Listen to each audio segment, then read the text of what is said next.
Oh no, okay, this is incredibly wrong. This is absolutely wrong. Hello everyone, my name is Kevin. I am a teacher in Swedish and English, and I thought it would be kind of fun to try the Duolingo Swedish course, because if you're not new to my channel, I am also trying to learn or getting better at German and learning Thai. And I do know that a lot of people use Duolingo to learn a new language. So I thought, hey, why not see what the Swedish course would look like? So here we have the Duolingo course, or the Duolingo start site. Get started. I want to learn Swedish. 1.43 million people are learning Swedish. Wow, that's amazing. That's 1.5 Stockholm. Should I do learning Swedish for the first time or already know some Swedish? I want to see like from the start what it's like for beginners. I feel like there is one thing that I should just mention here. I know that in one of my Young Royals reaction videos, I talked about informal versus formal words. And so we have here girl. So the word that was very small, girl. The English word girl. And here they say flicka. We'll do this, flicka. This is used in two ways, this word flicka. My handwriting isn't the best today, but flicka is mainly used for younger girls. It is also used as a more formal way when you talk about older girls. Yeah, if you say like girl in English, it can be basically from a baby until a teenager, maybe even older than that. Flicka is mainly like younger than a teenager. Older than that, we would say tjej. That is pronounced tjej. This word here, tjej. So it's T-J-E-J, tjej. And tjej is, as I said, more common for older, like teenage girls. I would say tonårstjej and not tonårsflicka. Flicka sounds like I'm talking about a younger girl. This also because we have on this side, we have pojke. So we have boy. My pen is not okay. So we have the word boy. And here it says pojke. And this is similar to flicka. I would use it mainly for younger boys and not teenage boys. I would instead use kille. And this is also interesting when you have like words like girlfriend and boyfriend versus, you know, a friend who is a boy and a friend who is a guy, a friend who is a boy and a friend who is a girl. This I can say like is, you can use it the same way as a guy. But it's mainly, again, younger. If you use it in like everyday context, pojke sounds a lot younger and kille sounds like an older boy, like a teenager, for example, the same way that flicka and tjej. If you want to say girlfriend, I'm gonna have to get a new pen. So I brought some spare ones. That's how you know you're a teacher, by the amount of whiteboard pens you have. So we're gonna try now. A lot better. Okay, so we have the word girlfriend would be flickvän, and we will do like this, girlfriend. I'm doing it that way, like it's a friend who's a girl, but because we do that kind of way, girl and then friend, we say tjejkompis. So like this. So if you have a girlfriend, it's flickvän, and if it's a girl who is a friend, it's tjejkompis. So flick and tjej, girl, vän and kompis, friend. So you can probably understand that kompis is a more everyday kind of thing, but I would say that it's used almost like interchangeably today. Yeah, like vän is a little bit more formal to use. Kompis is seen as a little bit more, you know, like friendly, informal kind of word, but it wouldn't be weird if you say kompis, but vän is more formal. But that is just something to keep in mind, because I don't think that they will bring up tjej or kille, but that's something that you should consider, that if you're watching this and you're a teenager or you're a young adult and you want to say girl, I am a girl, for example. If you say jag är en flicka, that sounds like you're a lot younger than you are. And I would say jag är en tjej would be the more appropriate word to use. This is good that they have the article. We have 2 articles in Swedish that are gendered, but the genders are both non-binary. It's a genderless gendered article. It doesn't really make sense. But so far we only have N words with N. En pojke. En pojke. Jag. Ja. Oh my god, okay. I am reacting to this for one very specific reason, and it's the fact that the robot, because I do assume that it's AI, artificial intelligence, doing this. The word for I is just as it says, jag. The robot didn't pronounce the G, so she just pronounced ja, which sounds like yes, which is ja. And when you speak Swedish, you can skip the G, but I would always recommend learning to speak it with the G, like pronouncing the G as well, so jag, and not, ja, just jag, because that is the most common way to pronounce that word. I did not expect to go this full teacher mode this early, but if we take the sentence, jag är en pojke, I did not plan to have it this big. So we have this sentence, which is jag är en pojke. I am a boy. So like that. And I would recommend saying jag är en pojke. But you can hear people saying in like informal setting, like everyday kind of thing, that they just pronounced ja, en pojk. So in spoken Swedish, you can just change. Instead of saying jag är en pojke, say jag är en pojk. It's always better to learn the correct way and not the kind of slang informal pronunciation. That's just my opinion. That's why I wanted to talk about that. Here we have it. Jag är en pojke. Jag är en pojk. I am a boy. Because I'm sorry, I'm still on that. I do think because they pronounce ad, like ad, the way that you're supposed to pronounce it, because they pronounce that the correct way, I think they should have done jag the correct way. Otherwise it would be that they would do instead of ad, but they didn't. I should also say like the way that they pronounce it is correct, like the melody of the words so far. We do drag out the vowels, so it's äpple.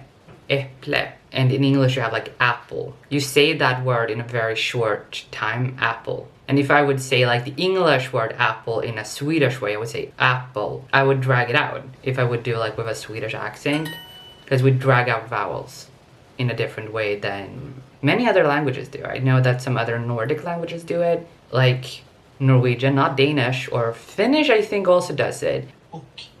And this is another thing that I can just bring up because I talked about pronunciation, formal versus informal. So the correct is och. This is how we pronounce it, och. And in informal speech, you pronounce it å. Like when you talk in an everyday setting, most people would probably say å instead of och, because it's easier to say å.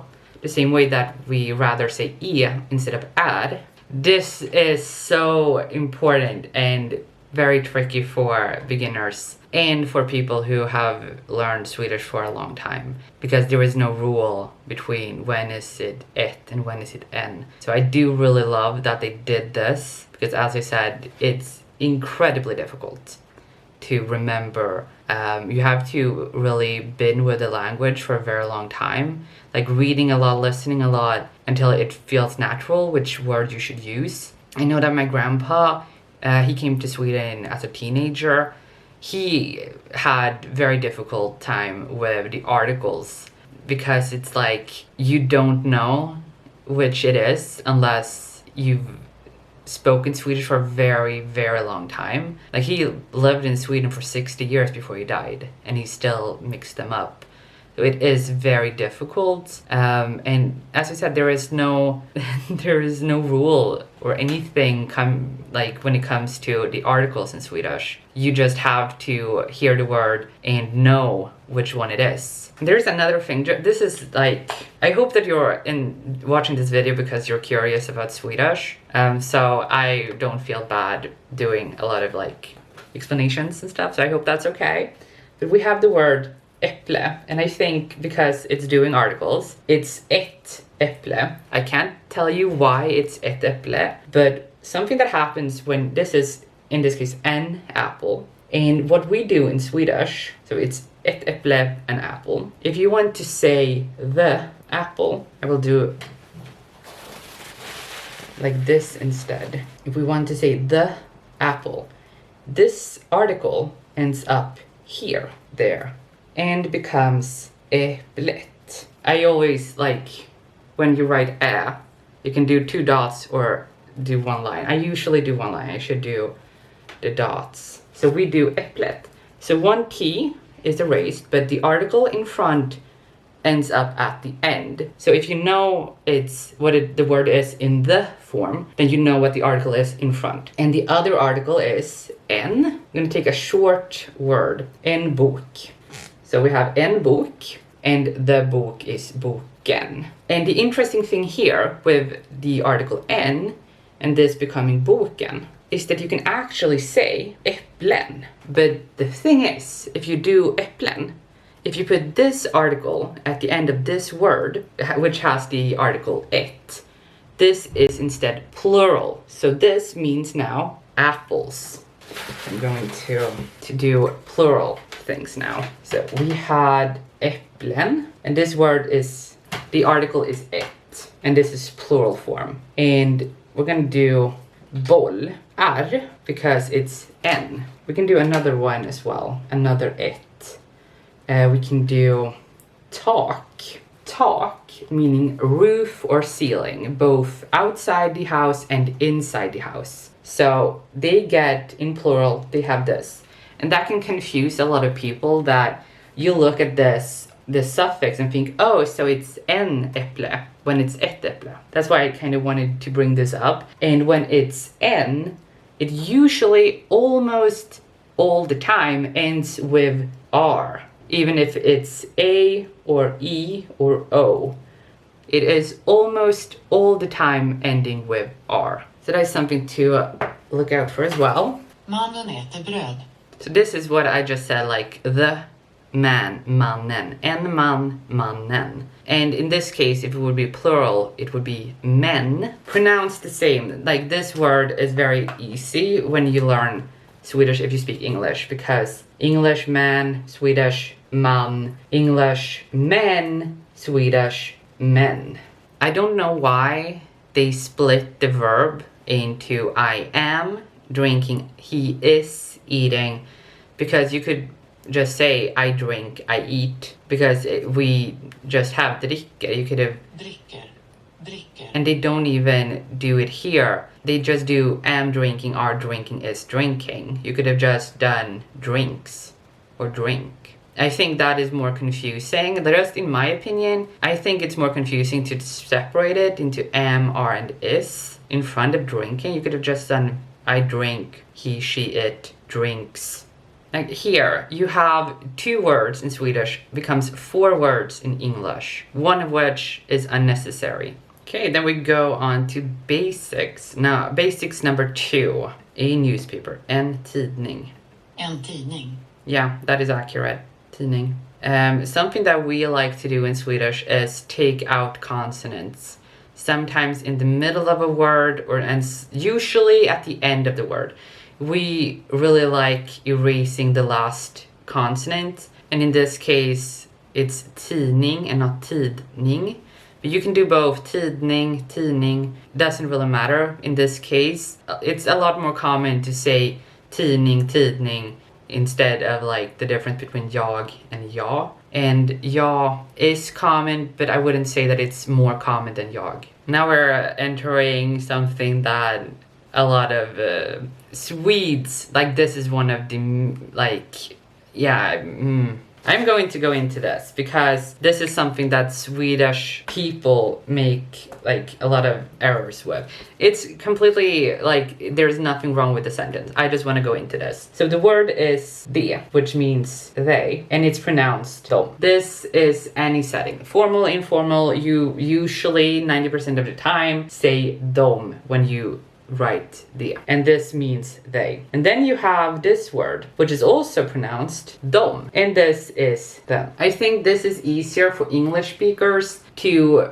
remember the difference. They, them, them. Like you have an easier time, I think, distinguishing those two words than Swedish speakers because they are pronounced the exact same. So you would spell, in this case, de dricker, just do like this. De dricker. If you would write informally, you would write this. De dricker vatten. You wouldn't write det, which is pronounced dom. You would have to be in very, very formal settings to pronounce this as de dricker or dem. You would probably never hear dem or them pronounced instead of dom. As a Swedish teacher in the classroom, I would use de instead of dom, just to clarify the difference for my students, because I do teach Swedish, so I do have, you know, an expectation to speak properly to my students so that they will pick up on those things and know the differences. To make matters worse, when you say de, when you pronounce the word like de, it sounds like if you're saying det or den. Like if we would say det var det, meaning that was it. Det var det. That was it. Det var det. We would erase det. We would erase ed. And we would erase t. Det var det. That was it. I guess if you would do the same thing in English, it would be da, wa, i. Like just erasing the last consonant. Det var det. So if you pronounce the word de, it would probably sound as if you're saying it. This is something like, I'm just happy that they did that word and that they clarified with the pronunciation that they did dom and not de. Nyheter. Does it specify here? Ny. No, it doesn't. Okay, so I talked about this, I think, in my first Young Royals React video, that the word ni is you plural form, or you singular when speaking to someone who has a higher position than you in a hierarchy. For example, the king, the royal family, but also in some very formal jobs, you would say ni to, for example, a judge. So it's like someone who is in a higher position, who has like authority. Like I wouldn't say ni to my boss. Okay, so here, I know that the word that they're looking for is ni because it has a capital N. But this both means du and ni. And here it should have said er and as well. If it has ni, then it should have er if it has du and dig. Du, dig, ni, er. So it's missing er. But I'm gonna try and do du läser. Läser. I think they're looking for ni läser because ni has a capital N, but du läser is also correct. So do they take it as correct? They do. That's good. And it says down here, another correct solution, ni läser. Good. Jag äter ris. I just want to say again that the pronunciation that they do is very accurate, and I'm very happy about that. You do pronounce it in a normal way, like in everyday speech, you do pronounce it in that tempo that they use, so they're not slowing it down, because that is something that I have learned a lot with teaching Swedish to foreign speakers. I did have a course with people seeking asylum actually a few years back, so I really had to learn how to teach Swedish to people who did not speak English or Swedish. That was a big challenge and was very I learned a lot from doing that. But I have also had friends internationally who wanted to learn Swedish, and a very easy mistake that a lot of foreign speakers do is they tend to speak faster. Like in this case, jag äter ris. They would say jag äter ris, jag äter ris.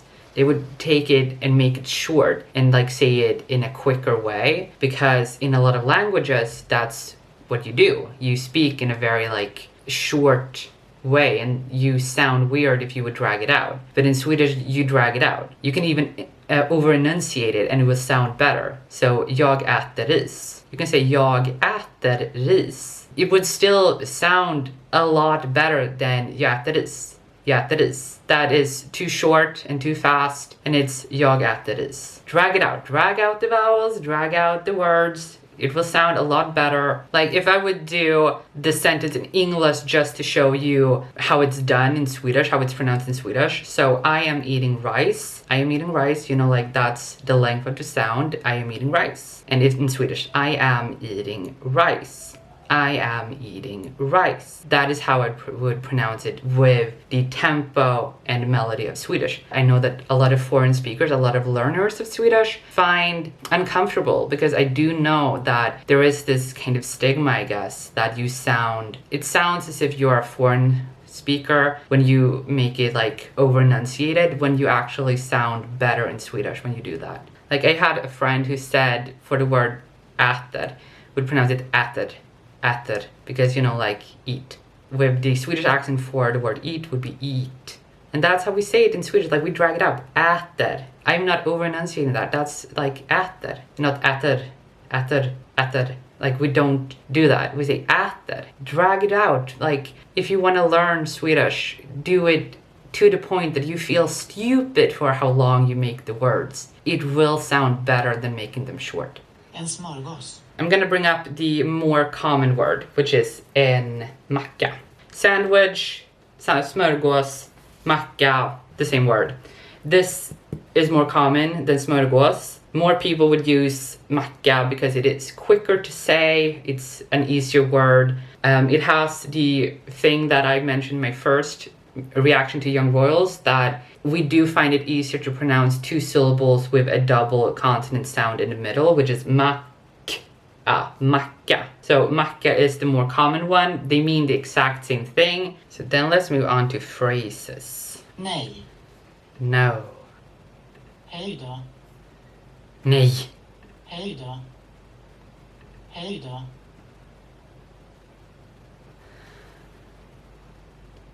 I would not. I don't like that. I would never say hej då because it's hej då. Hej då. Like in this case, the way that this is pronounced, it is not the word that, it doesn't have a meaning. This is one word in two parts, hej då. But the word då, I would say, is more than. And in this case, if someone would say hej då, I would more feel like, I would say is more like hello then. Like hej då is more like that kind of feel to it, in my opinion. You're meeting someone, why don't you greet me? Like, why don't you say hello to me? And the other person's like, hej då. Like, hello then. Like, that kind of thing. And I listen to it again. Hej då. Hej då. No, it's okay. I just realized something else. So, I think, like, to me, this is just my own personal opinion. It sounds as if she's saying höj då and not hej då. Höj då would mean then increase the volume. I can't come up with, like, then make it louder, you know, that kind of thing. So, but I wrote increase because höj literally means increase or heighten. But you usually say höj då. Like you're sitting in a car with someone. Let's say you're sitting in a car with someone, you're listening to music, and the other person is like, oh, the volume is too low. And you say then increase the volume. You would say höj då. That's what this sounds to me, höj då. Hej då. It sounds like a mix between hey and höj. I don't know how to explain it. It sounds more like höj då than hej då to me. Ja, tack så mycket. Ja, tack så mycket. You can even, like, when you say that word, mycket, you don't have to say the T at the end, mycket. Then we'll continue with the phrases. Okay, there is one thing that I just want to mention. This is absolutely correct, but we have two words. Välkommen, which is singular. And then we have, I should not do that. I said I shouldn't do that. So välkommen, one person, you're greeting one person, you're saying welcome to one person. Välkomna, you're saying welcome to multiple people. Ja, ursäkta. Yeah, okay, we can. Another thing with Swedish pronunciation is this is always pronounced Sh. Like if it's RS, it's sh. Like for the name in English, I think this would be pronounced Lars. In Swedish is Lars. So that sh sound, like sh, that's RS. So in this case, ursäkta, ursäkta. This is the sound ursäkta, not ursäkta.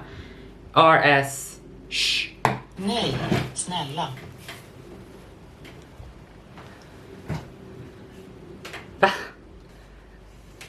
No, okay, they mean please.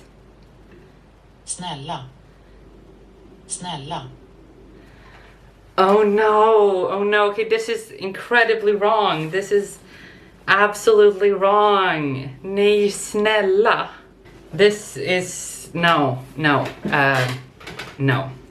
So, if you want to say no please. Okay, no please, or yes please. You can write yes please as well. Yes, also please. We would never say ja snälla or nej snälla. We would say nej tack and ja tack. We would say yes thank you or no thank you. We would not say no please or yes please, like with snälla. But something that we would say with that word in that kind of way would be tack snälla. But in this case, it's not yes or thank you please or thank you. It is what it says at the second translation, kind. This means tack snälla. It means that the person you're talking to is kind. So thank you, you're kind. Or thank you, kind one kind of thing. But we would not say nej snälla. I have never heard that in my life. Nej snälla. We would say nej tack. It is no please. We would say nej tack. That's it. We would say nej tack. Don't learn this. Ignore this one. Ignore Duolingo for this. Wait, how did they? Godnatt och hej då. Yes. Did not pronounce the D. Godnatt. Hej och god morgon. And also, if we just listen to it again. Hej och god morgon. They say still god morgon. Hej och god morgon. Yeah. This is another thing with Swedish. So what she says is god morgon. You can also have that in two different, like this is actually something that you can write in a like very slang way, god morgon, or I morgon if you want to say tomorrow. This is the thing when it comes to formal versus informal pronunciation. In the more formal ones, you pronounce almost the way that it's written. You pronounce the R and the G, not just the R. So in a more like formal, maybe you're talking to an older person, say morgon, I morgon, en morgon. So morgon is more like everyday, but morgon is the more formal, old-fashioned. Also, depending on where you live, what you work as. Yeah. So I would definitely, if you learn Swedish, I would advise you to pronounce the G and not forget about the G, because it is easier to take away a letter in pronunciation than to add it when you have learned how it's pronounced. That's just like my opinion. We're gonna end with a final phrases. Kvinnan älskar en kvinna. The representation is amazing. Kvinnan älskar en kvinna. A sentence everyone should learn. The woman loves a woman. Jag tycker om en pojke. And this sounds like you're talking about a young boy. As I said earlier in this video, the thing with pojke kille, that is different. And here's also another thing. The word like in English have two different words in Swedish. So here it's tycka om. Att tycka om, tycker om. But we also have gilla. Like these two words, tycker om, gilla, they mean the same thing. You can use them in the same contexts. I think it goes down to what length you want to say. If you want to say 3 syllables, tycka om, tycker om, or 1 syllable, or 2 syllables, gilla, gillar. Like tycka om, tycker om, gilla, gillar. A difference in the length of the words, but they mean the same thing. Engelska. There's another thing that I should mention. We have the word English. And we have different words depending on if you mean the language or the people, or if something is English. All of that is English in English. The language is English. The people are English.